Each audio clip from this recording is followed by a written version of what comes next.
Ça fait maintenant 2 ans et demi que j'utilise mon iPhone 15 Pro Max au quotidien. Non pas parce que c'était le meilleur téléphone du marché lorsque je l'ai acheté, mais parce que c'était celui qui rentrait parfaitement dans ce que j'attendais d'un smartphone. Aujourd'hui, cet iPhone est un véritable outil de travail pour moi qui va accompagner mon MacBook, notamment dans ma création de contenu et dans la plupart de mes activités au quotidien. Et donc avoir un appareil qui s'intègre parfaitement dans mes workflows est primordial. Et là, sur ça, il a répondu à sa tâche. Pendant j'ai eu un souci avec cet iPhone dont je vous ai déjà parlé sur une vidéo dédiée, je vous mettrai le lien en commentaire. Au quotidien, il a quelques soucis de performance, notamment de par sa gestion thermique. Et le deuxième principal souci que j'ai avec cet iPhone, c'est que Apple n'a pas tenu les promesses qu'ils nous ont faites avec Apple Intelligence. Puis on en a eu un petit bout avec la correction de mail, la génération d'emoji ou Image Playground, mais on n'a pas encore eu droit à une grande partie des fonctions intelligentes qui auraient rendu cet iPhone complétif vis-à-vis d'Android et surtout beaucoup plus pratique au quotidien. Mais je pense qu'on y arrive enfin avec la WWDC qui s'est achevée tout à l'heure. Pour le contexte, la WWDC, c'est la conférence annuelle où Apple présente toutes ses nouveautés logicielles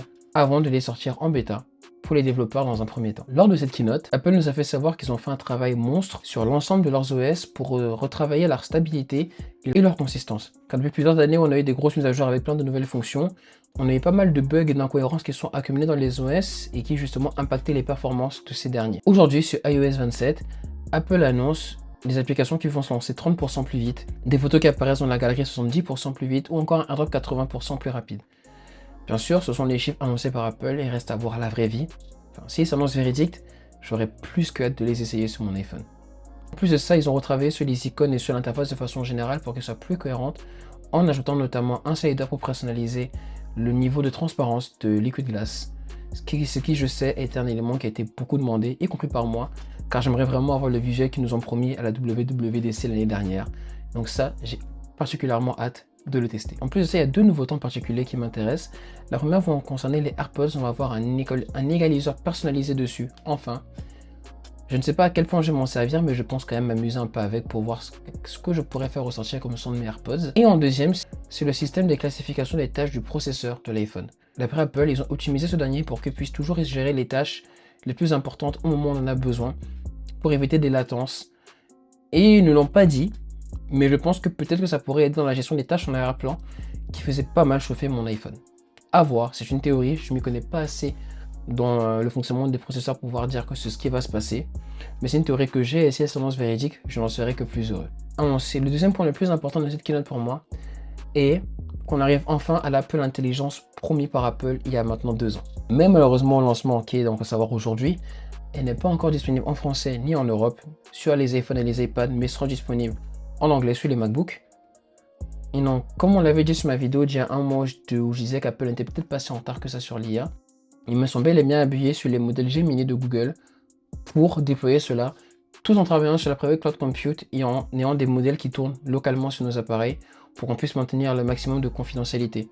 D'ailleurs, ils n'ont pas arrêté de le marteler durant toute la keynote, ce que j'ai trouvé assez marrant. Cette implémentation d'Apple Intelligence va passer à travers le nouveau Siri AI, qui est la nouvelle version boostée de Siri avec Apple Intelligence. Il va bénéficier d'une nouvelle interface qui sort de la Dynamic Island sur les iPhones compatibles, une nouvelle application Siri dédiée, et enfin l'utilisation du contexte personnel. Siri peut utiliser ce qu'on appelle les App Intents, qui sont des extraits d'informations qui proviennent des différentes apps installées sur le téléphone, pour naviguer et pouvoir effectuer des requêtes ancrées dans le contexte réel sur votre iPhone, autant dans l'application ouverte que sur l'ensemble des applications compatibles sur votre appareil.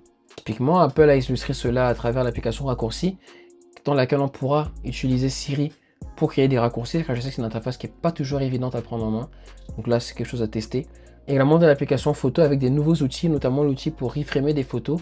Et donc Spatial Reframing va nous permettre de recadrer la perspective d'une photo après coup, qui est une fonction que j'ai vraiment hâte de tester pour le coup. Mais pour summariser tout ça, en gros avec iOS 27 et plus de façon générale sur les ensembles des OS de la prochaine génération d'Apple, on part sur un système sans grosse nouveauté OS, mis à part le Siri AI qu'on attend depuis 2 ans maintenant, et surtout des applications qui sont beaucoup plus optimisées, qui seront beaucoup plus stables, beaucoup plus consistantes, ce qui permettra au quotidien d'avoir une expérience beaucoup plus complète, beaucoup plus agréable sur l'ensemble de nos appareils, en particulier sur nos iPhones. Et ça, c'est quelque chose que j'ai hâte de tester. Malheureusement, je ne testerai pas en bêta, car je n'ai pas d'appareil secondaire, donc j'ai mon iPhone 15 Pro et mon MacBook Pro M5 Pro, qui sont des outils de travail dont j'ai besoin qu'ils soient fonctionnels 100% du temps. Mais je testerai sûrement rapidement, courant septembre lorsqu'ils vont sortir, et je vous ferai un retour dessus très vite. Si la vidéo vous a plu, n'hésitez pas à vous abonner et à laisser un commentaire et on se retrouve bientôt dans une nouvelle vidéo.